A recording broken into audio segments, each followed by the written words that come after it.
The Berlin Declaration suddenly becomes a death knell for Putin's regime.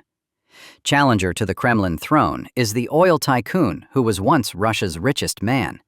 He declares he has found an opportunity for the country. Once Putin's inner circle fractures, opposition forces will immediately act. This is the political spark that will change Russia once and for all. Putin's power shaken to its core as the Berlin Declaration emerges. The Berlin Declaration was adopted in spring 2023, bearing the signatures of the world's most powerful Russian opposition figures. This document outlines 5 core points: calling the war in Ukraine a war crime, demanding withdrawal from all Ukrainian territories, including Crimea, defining Putin's regime as illegitimate and criminal, requiring its removal, calling for the release of political prisoners and the establishment of an independent judiciary, pledging to unite Russians at home and abroad against dictatorship, proposing a new political roadmap for a democratic post-Putin Russia. The FSB views this declaration as a soft coup plan because it not only challenges Putin's power, but also paints a future where he has no place at all. The FSB understands clearly that Putin's most dangerous enemy is not NATO or Ukraine, but Russians who can think independently. So, who is behind the Berlin Declaration? None other than the oil king who once held the title of Russia's richest man. Mikhail Khodorkovsky, from oil tycoon to enemy of the Kremlin. Mikhail Khodorkovsky, born June 26, 1963 in Moscow, was once one of Russia's most powerful businessmen, a symbol of the chaotic privatization era after the Soviet Union's collapse. He was not only an oil billionaire, but also one of the most controversial figures in modern Russian political history. Khodorkovsky grew up in an ordinary Soviet family. Both parents were engineers at a measuring equipment factory. Despite his modest origins, he showed great ambition early on and achieved outstanding academic results. When the policies of glasnost and perestroika began, he leveraged connections to enter the business world. With backing from powerful friends, especially Alexei Golubovich, son of a senior banking official, Khodorkovsky quickly built his first business empire in commerce and finance. After the Soviet Union dissolved, Khodorkovsky was among the first to seize large-scale privatization opportunities.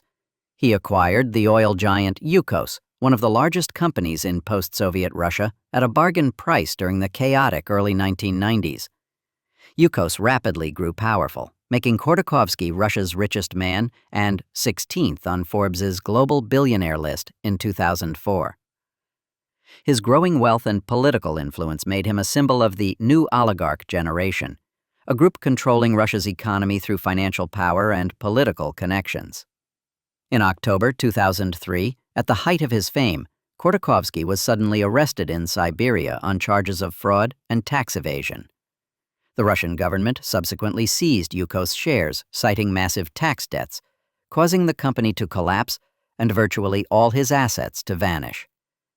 In 2005, he was sentenced to 9 years in prison, later receiving additional sentences for embezzlement and money laundering, extending his detention until 2014. While many viewed this as an anti-corruption move, observers saw it as a warning shot from President Vladimir Putin aimed at oligarchs with political ambitions. After 10 years in prison, Khodorkovsky was pardoned in 2013 through the intervention of former German Foreign Minister Hans-Dietrich Genscher. He left Russia immediately after his release. Upon release, Khodorkovsky promised not to engage in politics. But after his mother's death, he established Open Russia, aiming to build a free, democratic Russia under the rule of law. This organization quickly became a thorn in the Kremlin's side, accused of inciting anti-government sentiment. Khodorkovsky asserts, "The only chance to change Russia is when Putin's inner circle fractures."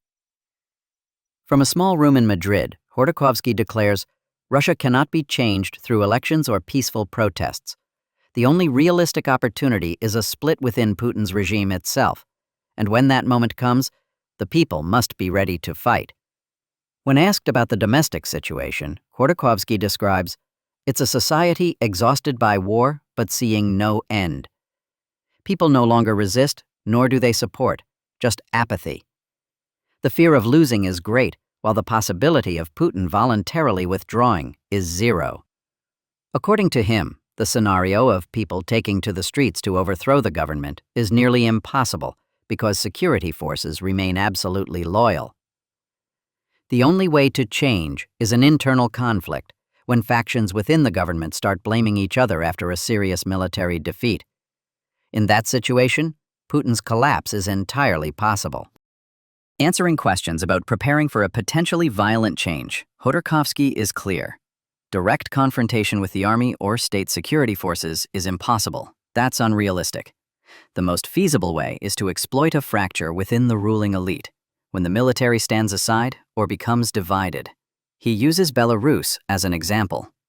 People stood in front of government buildings but didn't enter. In Russia, stopping at that level leads nowhere. When opportunity appears, people must be ready to act. Not many, no heavy weapons needed, just the will not to back down.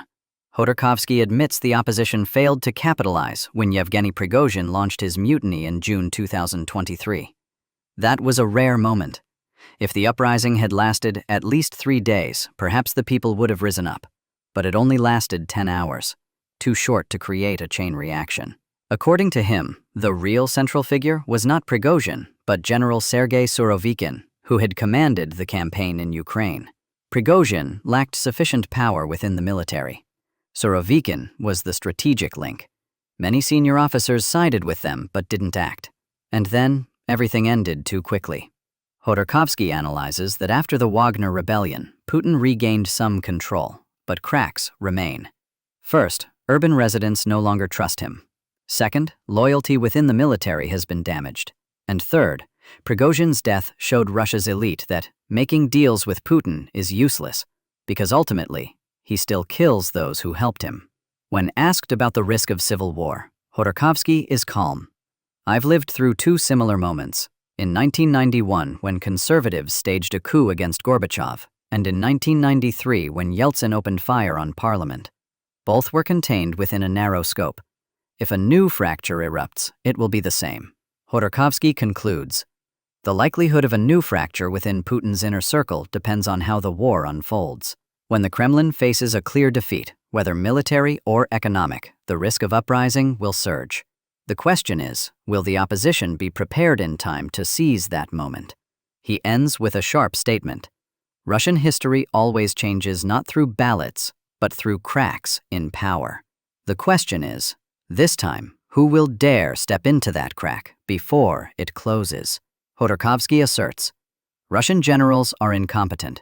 Chief of General Staff Gerasimov is just a master flatterer and liar. Despite the FSB arrest warrant, on October 16th, the Russian oil king Mikhail Khodorkovsky posted a video titled, All Russian Generals Are Incompetent, Dishonorable. Why do soldiers hate their commanders? In the video, he says, do you know which generals are the heroes of the so-called special military operation? I mean real military leaders, like loyal servants of the Tsar, fathers of soldiers. As for me, someone closely following the war's developments, I don't know any such person. Strange, isn't it? Let's analyze more carefully. Starting right from the top, Chief of General Staff Valery Gerasimov. In case you don't know, he's still officially commanding the so-called special military operation. Actually, before the war in Ukraine began, Gerasimov had a reputation as a great military theorist. The so-called Gerasimov Doctrine was studied and commented on by the West, albeit somewhat sarcastically. He authored the very hybrid war that Russia launched in Donbass in 2014. Everything changed after February 2022. The complete failure of the special military operation, clearly planned with the most active participation of the Chief of General Staff. The result is a bloody war that has dragged on for nearly 3 years with no sign of military conclusion. Gerasimov rarely appears publicly. He's famous not for military successes or even his statements, but thanks to criticism from Putin's chef, Prigozhin. I'm sure you remember. Shoigu, Gerasimov, where's the ammunition, you bastards? Some appeals from Wagner soldiers to Gerasimov even exceeded all limits. During the Wagner rebellion in June 2023, Gerasimov disappeared notably. According to rumors, Prigozhin very much wanted to find him and Shoigu to directly ask where the ammunition actually was. Besides Prigozhin's gift, the Chief of General Staff is mainly famous for lies on an unimaginable scale. For example, the day after Ukrainian forces began their attack on Kursk Oblast, he reported to Putin that the enemy's offensive had been stopped and promised to advance to the national border.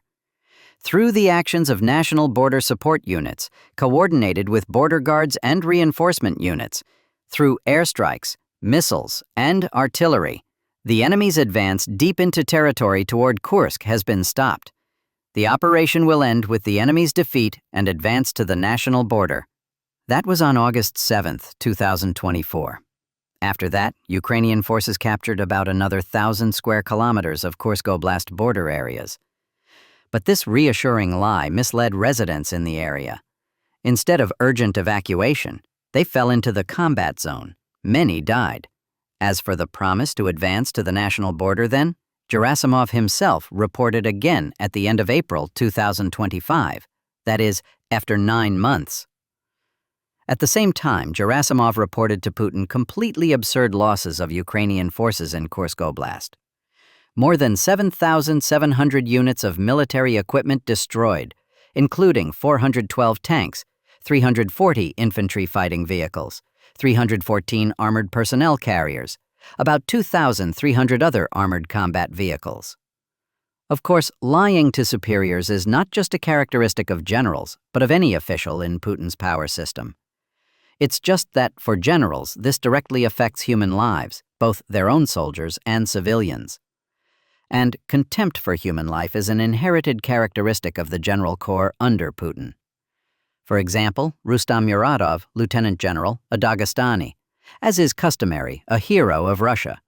He's mainly famous for failed attacks on Pavlovka and Vuhledar in winter 2022 to 2023. These attacks were accompanied by extremely heavy personnel losses, at levels of 150 to 300 people per day. As a result, the fields around Vuhledar looked like this. Surprisingly, in assessing General Muradov's military talent, Western experts and Z supporters share a common view. A crazy fool. According to a famous pro-Z war correspondent, Roman Alyokhin, who ironically is considered a foreign agent, Muradov once declared, "You feeling sorry for people? They'll give us new ones." In April 2023, Muradov was finally removed as commander of the Vostok Group. By December 2024, he was appointed first deputy commander of the Russian Armed Forces Ground Forces, a position that, though retired, is still quite prestigious. Another military leader of the Special Military Operation, Major General Andrei Buylov. Since 2023, he has commanded the 15th Separate Guards Motor Rifle Brigade bearing the Order of Suvorov. This brigade is also called Black Cavalry. It's Russia's only peacekeeping brigade. This peacekeeping brigade, since the invasion of Ukraine began, has lost over 12,000 military personnel in battles. More than half of them are confirmed killed. The rest are declared missing. The peak of losses occurred after Buylov was appointed brigade commander. And of course, for these bloody attacks, these meat grinder battles, the general received the Hero Star. This is how soldiers under his command describe Buylov's leadership. He's an absolute scoundrel, a corrupt bastard. In his brigade, every position is bought and sold. Medals in our brigade? Buylov is very stingy with awarding, while in other units they at least try to award some good medal. Who knows, in some case it will help the soldier. If a soldier doesn't die in a meat grinder battle, Putin's general will still find a way to kill his subordinate. Summer offensive fails. 100,000 Russian soldiers helpless at Pokrovsk. Putin loses credibility within the military. Russia's summer offensive campaign with 100,000 troops, which Vladimir Putin hoped would be a strategic turning point to capture all of Donbass before winter, has officially failed miserably. Instead of planting victory flags, the Russian army has suffered the heaviest losses since early 2025. Since August 21st, according to reports from the Ukrainian General Staff, 13,945 Russian soldiers have been removed from combat, including over 8,400 killed, 5,400 wounded, and 124 captured as prisoners of war. Dozens of Russian tanks, armored vehicles, and logistics vehicles were destroyed or abandoned on the Pokrovsk battlefield. Putin's order to capture all of Donbass before October has become a symbol of strategic delusion, as Moscow lost not only manpower but also the capability for mechanized offensive on the eastern front. After weeks of failed mechanized attacks, Ukrainian forces launched a large-scale sweep operation in the Dobropilya area, especially around Volodymyrovka village, now called Russian Tank Cemetery by Ukrainian soldiers. Ukrainian infantry units, supported by reconnaissance UAVs and FPV attack drones, are sweeping the gray zone between two defensive lines, hunting surviving Russian soldiers hiding in dugouts and bushes. According to on-site reports, many Russian soldiers fled in chaos, not returning to rear lines but retreating deep into the Nikhanorivka and Zatishok areas, where other Russian forces have been surrounded for weeks. This makes Russia's death pocket even more packed with people, without ammunition, supplies, or escape routes. A Ukrainian officer noted, "The more Russian soldiers try to hide in the pocket, the easier we eliminate them." Each person added there is just another target in UAV sights. The failure at Pokrovsk is not just a military defeat, but a strategic collapse for the entire Kremlin campaign. Putin had hoped victory in Donbass would help him create political leverage before winter, when Ukraine faces an energy crisis and the West is divided by the Middle East. But instead of summer victory, Russia sinks into a bloody and desperate autumn. Unable to capture Donbass, unable to control Pokrovsk, and losing tens of thousands of soldiers, this is not just a battlefield defeat but a severe blow to Putin's legitimacy, who had declared to the world about comprehensive victory before winter. But as winter approaches, his army becomes more deeply mired.